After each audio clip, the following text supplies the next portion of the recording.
The following program is produced by Project Bait and does not reflect the views of this station.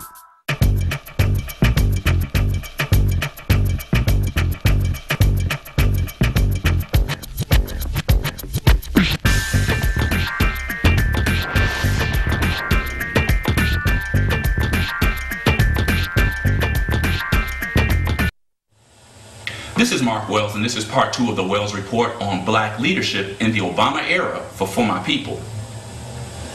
Last summer on an edition of For My People, I laid out the reasons why electing a black president would be problematic for the wider African American community.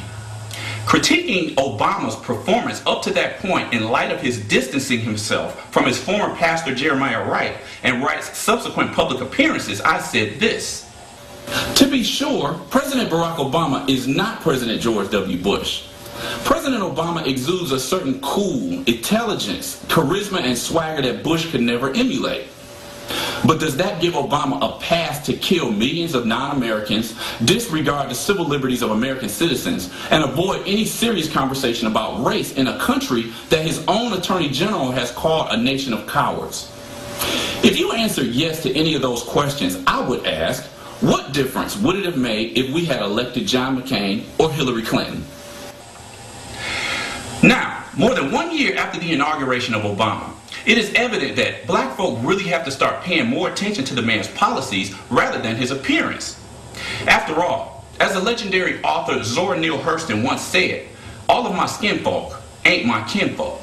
In reality, Obama's distancing himself from the black community and specifically black issues should have been on the radar long ago. When he distanced himself from Reverend Jeremiah Wright's comments that were blown up in the media, that should have been a red flag. But we gave him a pass because we know he had to do so to get elected, even though a lot of black folk actually agreed with the things that Wright said. When he distanced himself from traditionally and media accepted black leaders, we gave him a pass because being connected to such figures who are seen as advocating a specifically black agenda would also hinder his chances for mass, i.e. white, acceptability. We blasted Tavis Smiley as one of the few black voices of dissent during Obama's campaign, which in hindsight was a mistake. Tavis was simply bringing up issues that the black community shouldn't have dismissed simply because Obama was black. We didn't bat an eyelash when representatives of the Uhuru movement were booed at one of his campaign town halls in August of 2008 when they carried a banner that said, "What about the black community, Obama?"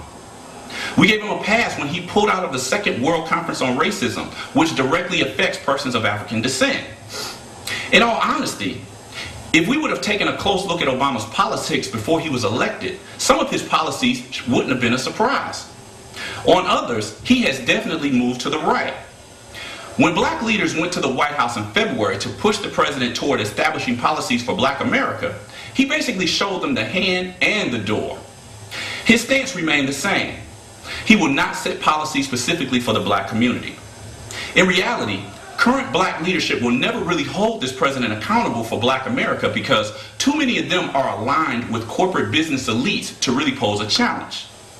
It also appears that some black elected officials seem to be more interested in their own economic and political aspirations than carrying out the will of the people they are elected to represent. Now, we were all beaming with pride when Obama took the oath on January 20th, 2009 and became the first black president of the United States. And although that was a truly memorable moment in American history, I would ask, is the symbolism more important than the actual outcome? Of course, it is too early to judge Obama's legacy after only about 14 months in office. But we've had black elected officials for a number of years, and to be sure, some leadership skills leave much to be desired. For instance, there were high hopes for Mayor Kwame Kilpatrick during his tenure as mayor of Detroit. But when it's all said and done, how will he be remembered 20 years from now?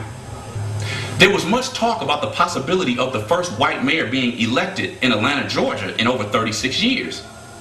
But after 36 straight years of black leadership, 33% of all African Americans in Atlanta live below the poverty line. Black mayors also ruled New Orleans for 32 years from 1978 to 2010. Yet today, 28% of New Orleans' black residents still live under the poverty line. Now, if you saw my October 2009 report before the election in Detroit, You know that oftentimes cities with black mayors are left out to dry under Republican presidential leadership.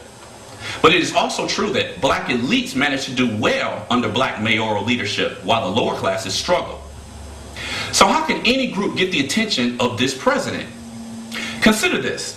In the early 1930s, Franklin Delano Roosevelt was being pressured by a group of labor activists to implement favorable legislation. Roosevelt told the group, "I agree with you and I want to do it. Now make me do it." In other words, it doesn't matter the group, be they black folk, Latinos, gay people, labor leaders, women, or any other group of people who feel their rights are being violated. To make change, you must organize and take your message to the street. The voices of millions have far more power than the voices of three, with the names of Sharpton, Morial, and Jealous. I will explore this more in the third and final piece of this report on black leadership in the Obama era for My People. There are three basic necessities every business needs: a business plan, a bookkeeper, and a website. Call Project BAIT for all three.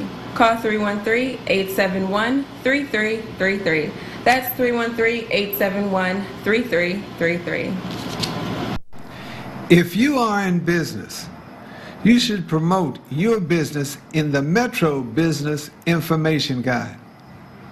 For more information, contact Chris Woodard at 645-2282. That's 313-645-2282. Customer receipts, payroll, inventory, mailing label, tax reports. I've got computers, but my business still isn't organized. What can I do? You need the Office Assistant billing and bookkeeping software. Bring your business into the 21st century. Call Electronic Services 313-341-1821. That's 313-341-1821. On Street Beat, we put a focus on the community. We simply set it out. We go back to the days of some of the earliest talk shows. We cover the issues that matter here in Michigan. You're going to hear on Street Beat things you won't hear on other shows. We provide critical analysis. It's a made-in-Michigan product. We try to get voices that you wouldn't see other places. I'm Carol Kane. I grew up on the east side of Detroit. I'm David Rambo, executive producer of For My People. I'm Stephen Henderson, host of American Black Journal. We're all made in Michigan.